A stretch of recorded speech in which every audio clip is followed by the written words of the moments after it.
WOVU LP, Cleveland.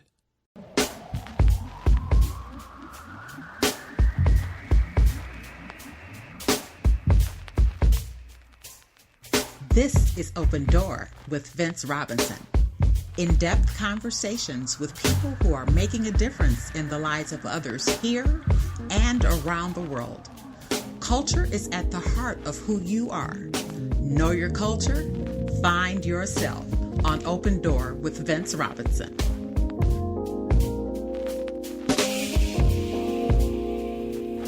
Greetings and welcome to Open Door. I'm Vince Robinson, and my guest is Nicole D. Miller. She's the author of Stories for the Urban Soul. She's written a few other books that we will get into, but we're going to focus on the new book. I encountered her at a gathering at the Unbar the other night and saw the book, and I was like, wow, I need to talk to her. And then I realized that I had met her before. She doesn't know this, but I actually overheard her talking about her book. And I said to myself, we need to talk. But we weren't able to connect that night.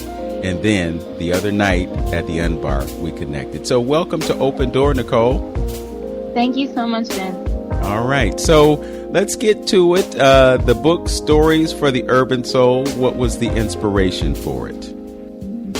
Well, it really started off with me trying my hand at short stories, not really thinking that I had this gift.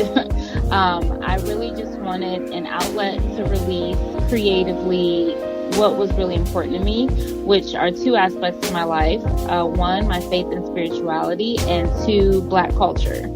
So initially it was just kind of like, let me just try this out, have some fun. I went to a writing workshop in Cleveland and partnered with one of the writers there, and she affirmed me that the story was good, but thought it was too long, which probably was. But what was cool was that ultimately it would be in a book that was a compilation of other short stories. So the length itself didn't really matter in that context. So I think what really inspired it was just my love for both God and my people. Okay. Initially. All right. And so folks know right away, how can they get your book? You can purchase it at my website, NicoleDMiller.com. Okay. I got to give you props for making that move. We were at the same event, and of course, I spoke to folks about the importance of writing and publishing and the importance of doing it on your own. So as opposed to going the normal route that many people go through, and that is posting their book on Amazon and not having a website, you chose to make the move to have your own website and distribute the book from there. Can you talk about what inspired you to make that move? Definitely. So because this is my third book, I learned by trial and error, as do most people. So with my first two books, I did go the primary Amazon route, and that was fine for where I was at then. But being a businesswoman, because I also own my own bookkeeping business and do tax prep, I just learned, like, if you want the profit, then you need to do it yourself. And while you can purchase your books through Amazon at a discounted rate, they're still going to pocket more of your sales when people are ordering directly through their website. So you make the money by, purchasing on your own and reselling. But if you do your own website and you promote your website, you're going to get more of a profit through people purchasing through your website as opposed to purchasing through them. You're only going to get your royalties through them. So I just kind of learned that through trial and error, and just knew, even though my book is available in other places, primarily I'm going to promote my website so that I can get more of the return. Okay. And for those who are listening, talk about what Amazon takes. What kind of a percentage are we looking at, because they are so involved in your project, if you have a project on that level? Yeah, depending on your page count, for me, it's going to be about 70%. So it's pretty high, especially when you're the one that's doing all of the work. You're the creative. And it does remind me of back in the day when musicians would kind of, in a sense, get pimps. They're the artists, and they sign up with these record labels, and who's making the money? The executives, the people at the top. So the artist is just starving, and maybe they're famous, but they're still living in the hood or struggling paycheck to paycheck. So we can be talented and creative, but if we don't have a business mindset, we're never going to reap the rewards of that creativity. Okay, I want to make sure I understood what you just said. Did you say that Amazon will take 70% of what you make on? They can take up to 70%. Wow, that is amazing. So obviously you learned through trial and error that it's probably best for you to do it on your own as opposed to relying on them to do all the heavy lifting and then lift all that money into their bank account. Definitely. And, kudos to Amazon. They're a business just like any other business, and they do offer a free service to publish. And if you have the grind in you, you could probably offset some of that cost. But most people will order through Amazon if they know that Amazon is there. So that profit is going to be in their pockets, not yours. Okay. So earlier in our conversation, you talked about how someone gave you some counsel on writing. How long has it been in your mindset that you wanted to write? I feel like writing was always in my heart. So I went to school for business. When I really struggled in undergrad, at one point, I was, frustrated with my classes in business, and I declared myself a journalism major for a brief period of time. I did that because I knew writing was a gift, but that wasn't ultimately the path I was supposed to go. So I went back into business, but writing for me was stimulated through blogging. So there was a time period in my career where I was at a standstill, and I started reading other people's blogs, realized how much I love stories, realized how much I gained from learning about other people's life lessons and their journeys. And that inspired me to start my own blog, betterthanwine.net, which I started in 2012. So that was almost 10 years ago. And it was through blogging that my desire to write, my passion for writing was stimulated and cultivated. And that's what led me to write my first book. So it was kind of those steps. It was when I got back into the blogging world, I, loved the stories, and my passion for reading and writing was stimulated. And that opened doors of opportunity for me to start writing again. Okay. And what kinds of things were you blogging about? Just life stuff. A lot of it was faith-based and my relationship with God and how I was navigating life through that lens of faith. And so it was touching readers who had similar journeys and similar perspectives and who could glean from what I was sharing and vice versa. So it was, relationship stuff, family stuff, career stuff, everything that, matters to the typical 20-something, and just had that faith element in it. Okay. And you talked about having a desire to become a journalist. What happened with that? So I think that I really needed to submit that gift because I feel like I have this tendency to kind of control the reins. So I have my plan. I have my way of doing things. I'm going to do it. And I think God just needed to let me fall flat and say, no, you're going to be my writer. You're not going to write for you.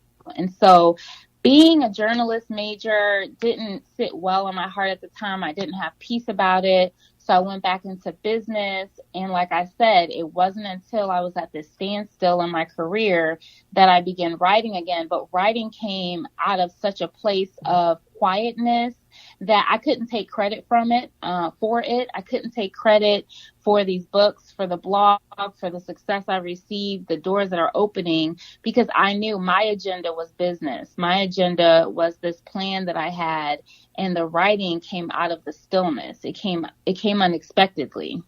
Okay. That's an interesting statement. So I want to kind of unpack that. So you had this idea that somehow being connected to numbers in the world of accounting and business was something that rewards you, but then the real reward came from something that was really on your heart. Your connection to business, would you say that it was, based on being able to take care of yourself, being able to generate income? Obviously, accounting, it's about money. So was it an interest in money that drove you to that and perhaps not towards your purpose? It's interesting. So like our culture teaches us, get that, 9 to 5, get those safe careers that provide stability, get the 401k and retirement. And I was raised in a single parent home. And so my mom definitely reinforced some of those ideas. So typically, you do see those quote unquote rewards and successes when you get a certain degree in the fields of business. My peers, they were getting that. They had their salary figure incomes right out of college. I went to a well-known school in the Midwest. So that school was well known for producing these quote unquote successful Fortune 500 company employees. So I was on that path, but it did not reap those types of rewards for me. Now, I took a circuitous route and I have my own business now, and, I'm getting things together in that aspect. But to your point, I'm sure subconsciously those messages were in my heart, but I think God just wanted to make sure that I understood it wasn't going to be the open doors from man that were going to reward me, and that I wouldn't be able to say, well, I did this and I'm successful because of these degrees. It's more of, let me just follow the path that's in my heart and not necessarily the path that's in the culture, and kind of going against the culture. So, and the interesting thing is, I struggled in accounting in undergrad. So when I went back to school and got my MBA in accounting, that too was more of a faith journey because I really did struggle. But still, it wasn't going to be my degrees that were going to open up these doors of success.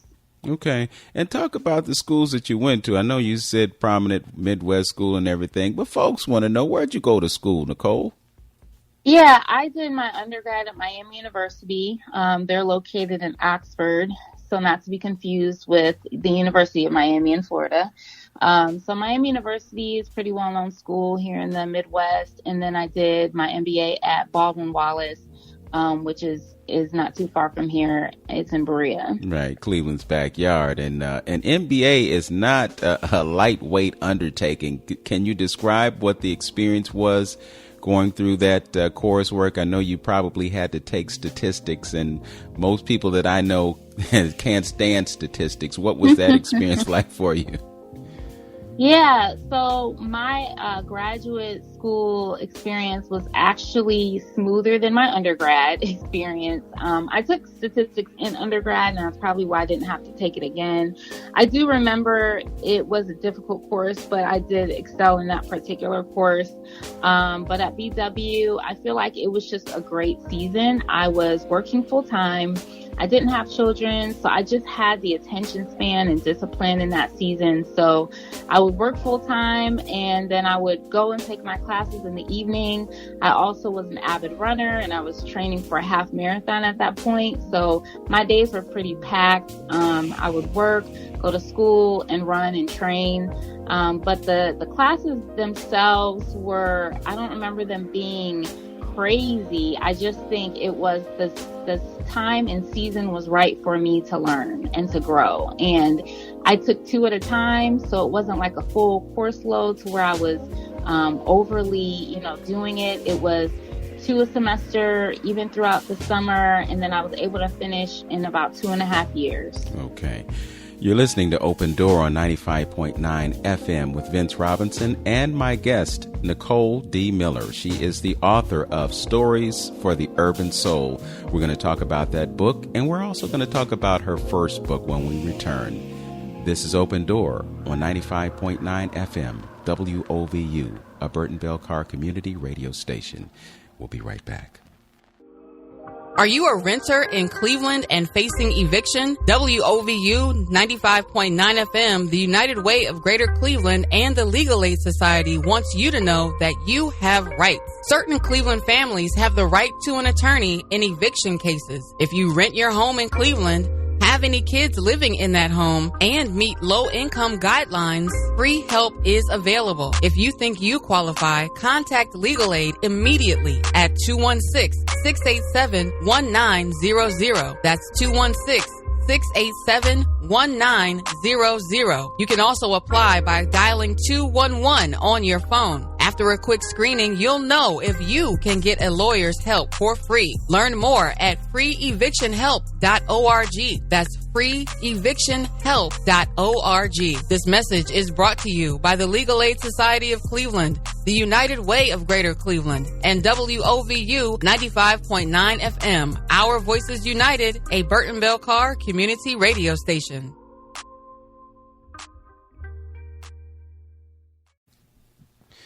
You're listening to Open Door with Vince Robinson and my guest, Nicole D. Miller. She's the author of Stories for the Urban Soul.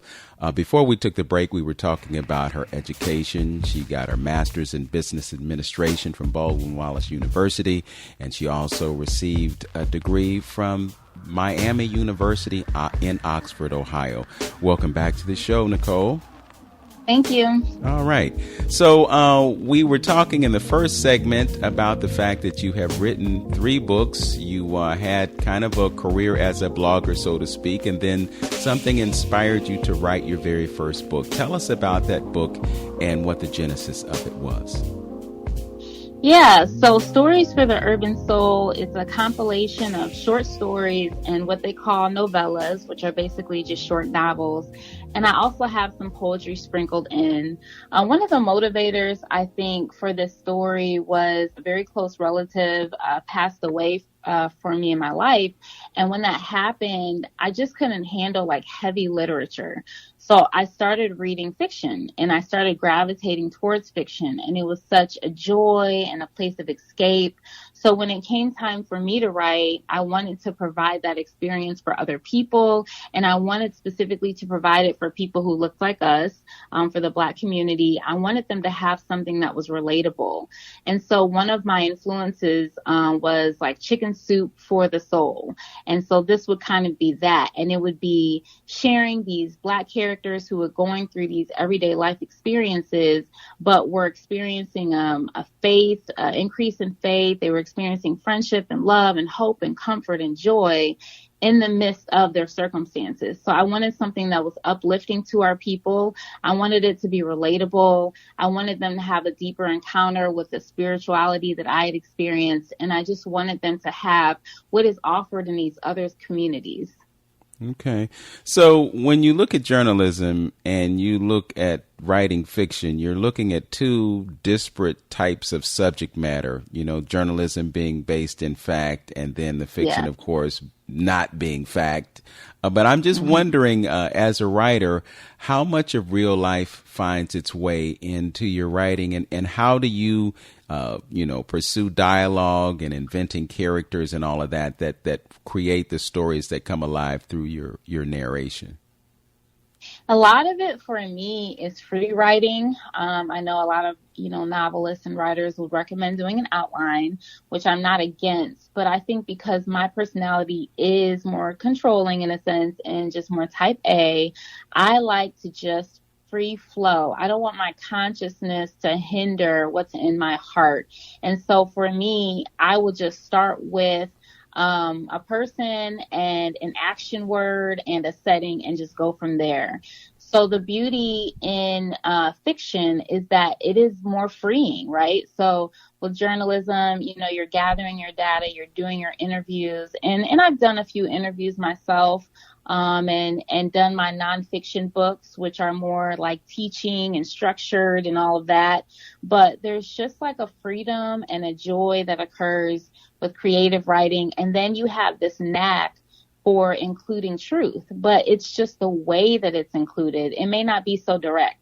And I think that it can even minister or plant seeds in more people because it's not offensive. It's not, oh, I'm just trying to tell you what to do or whatever. It's like, this is what's helping this character. And indirectly, it might cause that person to self-reflect.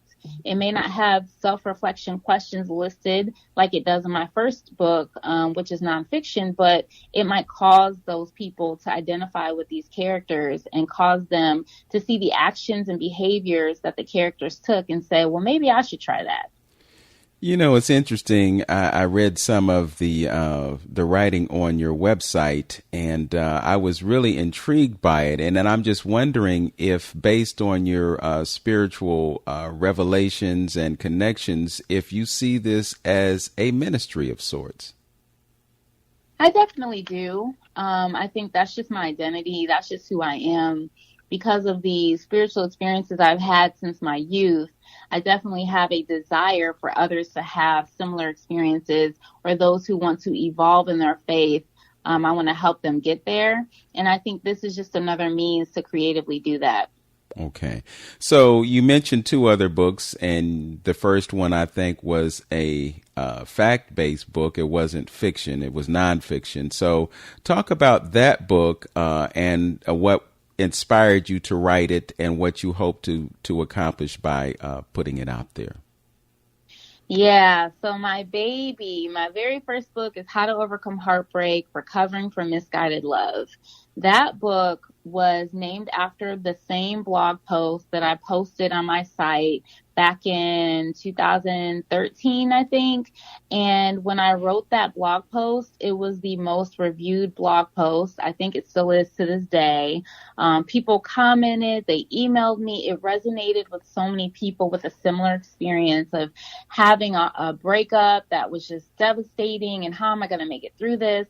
And so once I wrote the book, I just wanted to share my story of what helped me and give other people similar tips so that they could, move forward in their healing journey. So that was the very first book. And then the second one is the sequel to that. And I'm sharing more of my own journey of, heartbreak, relationship stuff. And then I interview, and this is where the journalism part comes in. I interview 7 other women, 4 other men. And in a lot of those cases, I was doing phone interviews, and I was actually writing down their stories for them, because not everyone is a writer, but that doesn't mean they don't have a story to tell. So I was kind of, in a sense, a ghostwriter. I would, scribe it for them. They would review it, make sure it was accurate, and then we were able to put it together that way. Okay.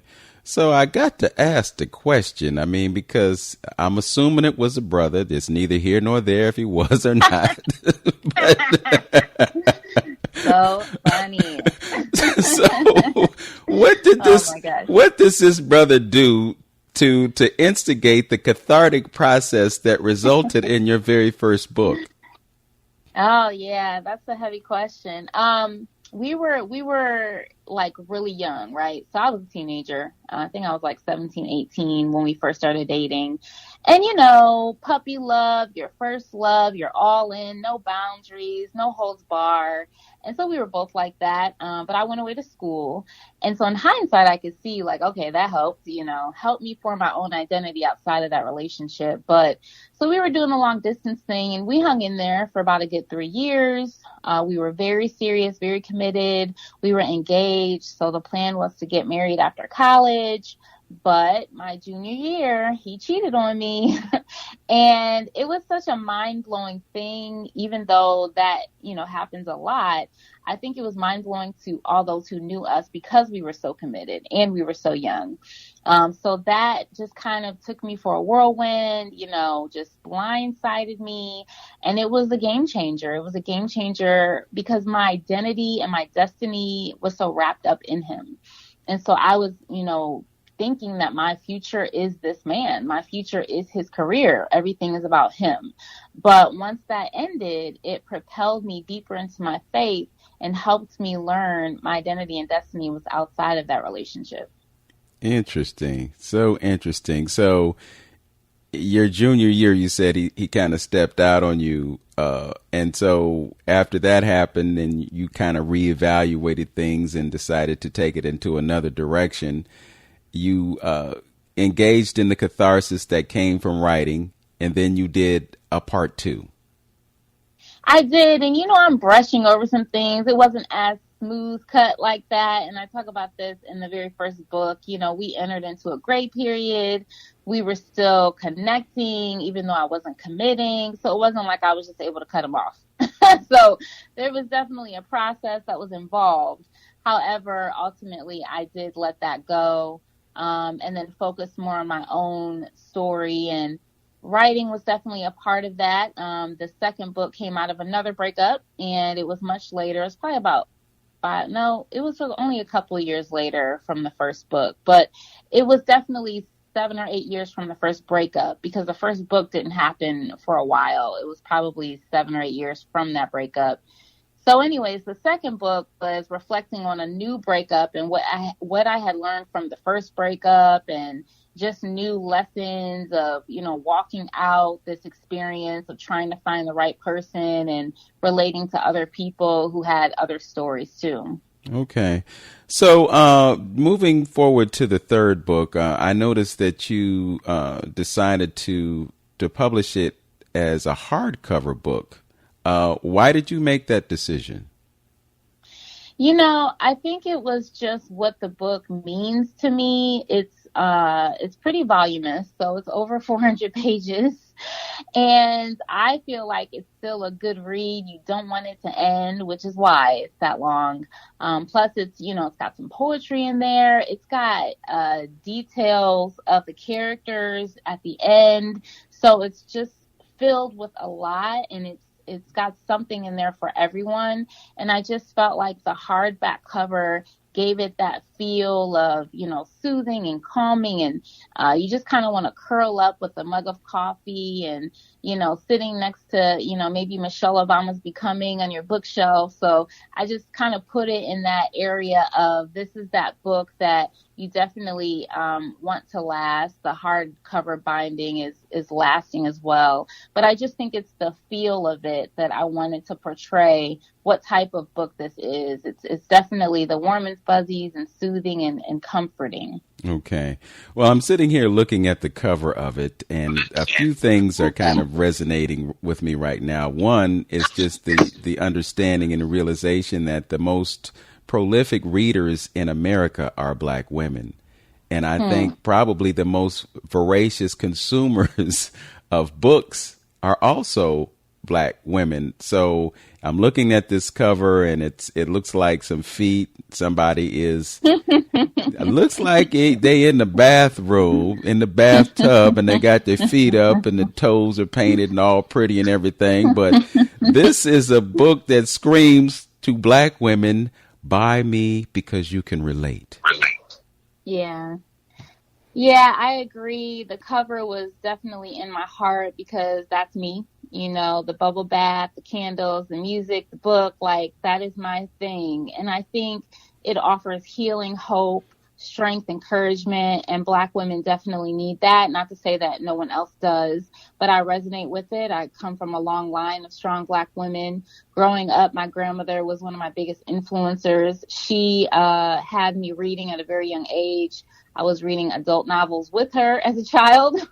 So we would read The Waiting to Exhales, and we would read The Fly Girls by Omar Tyree, and just like all of those Danielle Steele novels. So those things were my childhood, they're my background, and they're incorporated in all things that I write. And then I also provided a Kindle version, which does have a different cover. There are some male stories in this book, so I don't want to deter my male readers. So I definitely included a different cover. If you look on my website, or you can go on Amazon, you'll see the Kindle version, and you'll see there is a different cover that's targeting more of a wider market. Well, Nicole D. Miller, it has been a joy to have this conversation with you. I'm looking at the book and I'm thinking, it's something that I could enjoy reading. I had the good fortune to interview Omar Tyree years ago on a television show that I do on another television station. And so when you said his name, it just kind of brought back that memory. And I enjoyed his writing too. And if it inspired you to write the way you write, then I'm sure it will be a joy to read this book. You can get this book by going to NicoleDMiller.com. That's NicoleDMiller.com. And you can get your copy today. Thanks for joining us. Thank you, Vince. All right. You're listening to Open Door on 95.9 FM, WOVU, a Burton Bell Carr community radio station. Back in a minute. Test your drugs and never use drugs alone. Carry Narcan in case you are witness to an overdose. And call the 24-hour crisis and referral hotline when you are ready for help. It's 216-623-6888. Again, it's 216-623-6888. This message is brought to you by the Adams Board of Cuyahoga County and WOVU 95.9 FM, Burton Bell Carr Community Radio. Welcome back to Open Door. I'm Vince Robinson, and I have been joined by Mike Williams. We had some conversation prior to this interview, and he indicated to me that, among other things, he is a roofer, but his area of, I guess I would say, interest and expertise, I'm going to go ahead and stretch it to say expertise, is about post-traumatic slave syndrome. Welcome to Open Door, Mike. Thank you, brother. All right. So let's get right to it. What was it that created your interest in this subject of post-traumatic slave syndrome? Back in the early 70s, I began to notice the behavior of my friends and neighbors. When I left the foster home in Mesopotamia, Ohio, I grew up in a community of Black, white, Amish, a diverse community.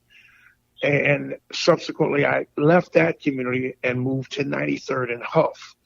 It was there that I began to notice the severe difference in behavior and how people who look like me had begun to how am I going to put this, not seek knowledge of themselves.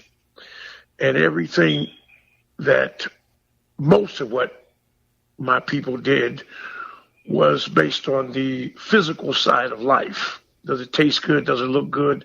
Does it feel good? Versus the purpose behind our behavior. And as time progressed, and I played college basketball, and I began to notice that my thinking had grown to the point that I began to question why I did certain things. And in comparison to my brothers and sisters, then it came the 90s the late 80s rather, when I began to do commercial roofing. And I had men who were drug addicts of a particular type, and their behavior was indicative of they no longer had control of their actions. The drugs had control. And as I progressed into this decade and the last decade, I noticed that the younger men who came in contact with me, who were seeking employment or a few bucks in their pocket, a word of advice, a hug, these were younger men who were exhibiting the exact same behavior of the prior two generations, but to a more intense, negative way. I've been in a multitude of apartments looking at leaking roofs, and what I'm about to tell you is a true story. When I go to these apartments with the authority of the property owner, I'll knock on the door. The tenant will let me in, and they seem slightly taken aback by a big black guy with the red, black, and green around his neck, and a team of young men with the red, black, and green. They're startled initially. Then I come into the apartment, and I always see the following: 2 to 3 young females, 18 to 25, with some stair-step babies. Most of the babies have different fathers. No stability in these apartments, no stability. And in these apartments, more often than not, I found 3 to 4 young muscle-bound black men, tattooed up, drug paraphernalia everywhere, and weapons. This is an environment that is far normal than older black people would realize in the lives of young black people. I've even had thousands of conversations with young men I just happened to meet at the gas station or the grocery store about the Willie Lynch syndrome. Most have no clue what I'm talking about. But once I prick their consciousness, give them a necklace and pat on the shoulder, encouragement, they will, in some cases, find me later and tell me that they read the book that was given to them, that they have a clearer understanding of how their lives came to be this way. I've had a multitude of young brothers who will confide in me. They'll say, hey, OG, come in, let me show you something. And I'll walk with him back to his car, and he's got his weapons close at hand or a weapon on his hip. Out of necessity, I might add. Because in the young black community, and most older people don't know this, and are not as concerned as they should be, these young black men cannot go from point A to point B without fear of being attacked by other young black men when they get into a different community. And that community may only be, it could be a 5-block, 3-block travel time. And the behavior changes, the confrontations it's a scary situation for young black men and young black women. And the root cause of this, in my humble opinion, is the post-traumatic slave syndrome that's been handed down from generation to generation to generation of white caretaker. But let me factor this in. All white people are not racist. Anybody that says that is either angry or misinformed. There have been tens of thousands of white men and women who died at the hands of ones who looked like them because they defended our ancestors. John Brown was the most well-known, but he wasn't alone. What the racist white folks did to John Brown, they had a special setup on a Sunday morning, if I'm not mistaken, where they took John Brown and all of his sons except one. And they made a public display of killing this man. They sold peanuts and popcorn. They sold tickets. They sold cotton candy. It was a for-profit venture to make money, number two, but the number one reason was to instill fear into any portion of the white community that was willing to step up and bend the Americanized Negro. This has been going on for hundreds and hundreds of years. But because, well, let me put it like this. When a conqueror puts down their guns, artillery, weapons, knives, what they pick up at that point, once they've subjugated these people, is an ink pen. So they can write the story out as they see fit and continue to traumatize these people with ink pens, which are used to write down laws, rules, regulations, which are used as a way to keep our people in check, under control, a foot on your neck, if you will. Case in point, crack cocaine. Crack cocaine was created in a laboratory through research and development. The purpose of this drug, this weaponized drug, was to break the willpower of the people. If you do the timeline on this, crack cocaine was created not that long after the riots.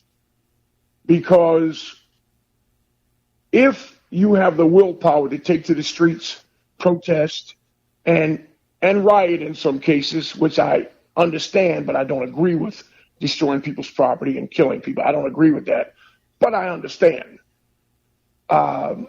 If you take the willpower of the people with the drug, then you are keeping the people in check through chemical weapons.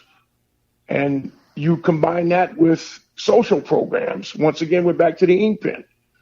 With social programs where you, case in point, I'm 65 years old. I remember my mother and other women of her generation that she was friends with would get a check of some sort from the quote unquote government. But that check had strings attached. You could not get this check if the man was in the house, which meant that a lot of the men would want to be with their families and children, but they could not set up permanent shop in these homes, because when the social worker showed up, the first thing the social worker looked for was signs of a male presence. And so he had to keep his items localized and be ready to make a hasty exit, because if the social worker saw these items, they would write it up as a violation and the check would stop. So there was using money as a way to control the behavior of our people. And it's a lot deeper than that, my brother. These things have been enhanced from generation to generation to generation. Case in point, the young men that work for me, they're what, in some cases, what you would consider a crack baby. And I have oftentimes given a young man instructions. I said, look, young man, go get that broom and sweep up that, or get that shovel and get that, or here, take this money and go down the street and get everybody something to drink. And I'm watching these kids' behavior, and there will be a hesitation on the part of this young warrior, because he has to digest those instructions. But because crack cocaine was put into his fathers and grandfathers, it's traveled down the chime stream through the DNA that was passed on from one generation to the next. So this is a form of genocide. That's all it amounts to in my eyes, because it's only been, and I know I'm jumping all over the map here, but I appreciate your patience. It's only been 156 years since 1865. Okay, we're going to pause right there. The number of years that have passed since 1865. And as we have this conversation, we're in the midst of a Juneteenth conversation, but there are a lot of things that you just shared with us that I definitely want to get back to when we get back. You're listening to Open Door on 95.9 FM WOVU. My guest is Mike Williams, and we're talking about post-traumatic slave syndrome. We'll be right back. Breaking news from the WOVU newsroom. Hello, I'm Ohio Governor Mike DeWine. Throughout the state of Ohio, there are good, law-abiding citizens making a positive impact on their communities who want to do more. But something stands in their way. Has a conviction hindered your opportunities for a better life? Have you gone at least 10 years without a conviction in Ohio? Has your clemency application been delayed? If so, you may qualify for the Ohio Governor's Expedited Pardon Project. Governor Mike DeWine is teaming up with the University of Akron School of Law and the Ohio State University Moritz College of Law to help reformed individuals receive pardons more quickly than the traditional process.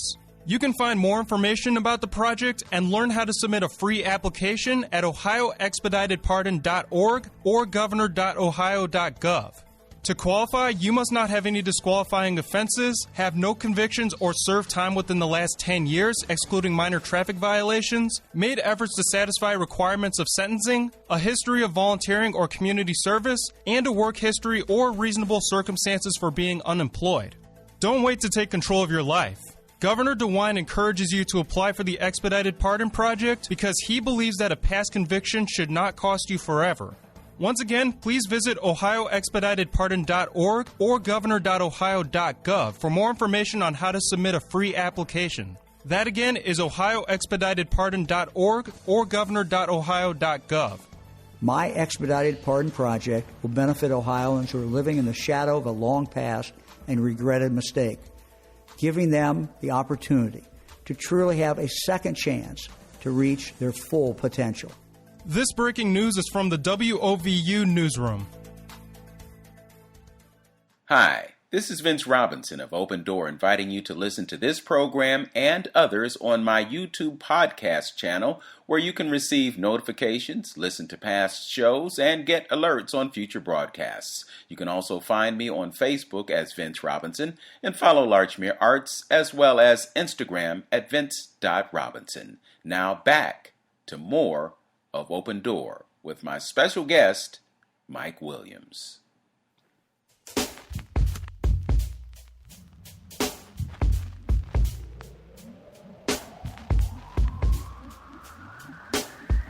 Welcome back to Open Door. I'm Vince Robinson with Mike Williams, and we're talking about post-traumatic stress. I'm sorry, I want to say stress, and it's all related, but post-traumatic slave disorder. We didn't really define post-traumatic slave disorder, so why don't we do that, and then we'll get back to what we were discussing before we broke. How would you define post-traumatic slave syndrome? I can give you a couple examples of it. Case in point, if you are, the police have to show up, and the police officers happen to be white men. The black people who come in the presence of white police officers are more on edge than if they were in contact with a black and white police officer. That young black police officer or female police officer changes the dynamics of the interaction. If the authority figure is a white judge, and particularly a white man, because white men and white women are not, they don't have the same, for the most part, they don't have the same presence. And oftentimes, because white women were also dominated, if you will, they are more, or I should say, less likely to compel you for racial reasons into a certain direction. So when you, as a black, and I've had this happen to me a number of times, but once again, I grew up different. When I've come into the presence of white men in particular, I am on my guard because I'm fully aware that even though all white people are not racist, you don't know that man's intent until he acts on it. And most of the interaction that we as black people have with white police officers that have led to violence, murders, which is what it is. You can still be a murderer even under color of law. It's that simple. Have been with white men versus with black people, if you will. And that goes back to the plantation days, where the authority figures that had direct contact with you, who either lynched you or beat you or castrated you or raped your wife or sold your children, were not white women, they were white men. And that way of interaction is still alive today in a lot of cases. Once again, all white men are not racist. I've had interaction where a white police officer intervened to keep another white police officer from escalating the situation. I've had that happen. I've had a white judge a number of times take the high road when he knew that things were not fair, and this judge didn't break the law. He just used his legal discretion to terminate the attack on me. One of those judges became a Supreme Court judge. I don't have the authority to mention his name, but I've always thought highly of that man because he did not have to compel the prosecutor to be even-handed, yet he did. So you have a deep-rooted fear in the black community of white authority figures. And once again, the root cause is definitely slavery, definitely. And as time has passed, as I said before, and I don't want to be redundant here, but as time has passed, this generation of white caretaker has passed this on, this authority, if you will, to the next generation. But the X factor is that you have, and I noticed this, you've had literally thousands of young white people, hundreds of thousands of young white people who are not anywhere near like their parents or grandparents. When you look at the Black Lives Matter movement, if you look closely, you'll see young white people right at the forefront, side by side with young black people. If you look closely, it's there. It's evidence. It's clearly there. So you have to be, speaking for myself, I'm thankful that this racial hatred is dying a slow death. It still has pockets of resistance, that's obvious. But as let me put it like this. As you age into your position of authority, as a police chief, mayor, president, council person, you age into this position of authority, you're aging out at the exact same time. And you're being followed, hopefully, by someone who's different than you in a positive way. And if we get to this point, eventually, these things will be a thing of the past. I think we're maybe 100 years away from that or so. Okay. So one of the foremost experts on post-traumatic slave syndrome is Dr. Joy DeGruy. And I just wanted to share a definition that she has presented. She says that it's a theory that explains the etiology of many of the adaptive survival behaviors in African American communities throughout the United States and the diaspora. It's a condition that exists as a consequence of multi-generational oppression of Africans and their descendants, resulting from centuries of chattel slavery, a form of slavery which was predicated on the belief that African Americans were inherently genetically inferior to whites. This was then followed by institutional racism, which continues to perpetuate injury, thus resulting in what she calls MAP. M is for multi-generational trauma, together with continued oppression. A is the absence of opportunity to heal or access the benefits available in the society, and leads to P, which is post-traumatic slave syndrome. What are your thoughts about the way she defined it? And more importantly, what can we do to combat this syndrome? On the former question, Dr. Joy is on point. I'm not a educated man per se, but when I speak to men such as yourself, it's not what you say, it's how you say it that makes me happy. that your concern and the doctor's concern is deeply rooted in your conscience. The doctor was, I couldn't have put it that way, but she is incredibly on point. And to the latter, the solution is generational sacrifice. Generational sacrifice in a manner that requires you to wake your children up so they in turn can wake their children up, and so on and so on.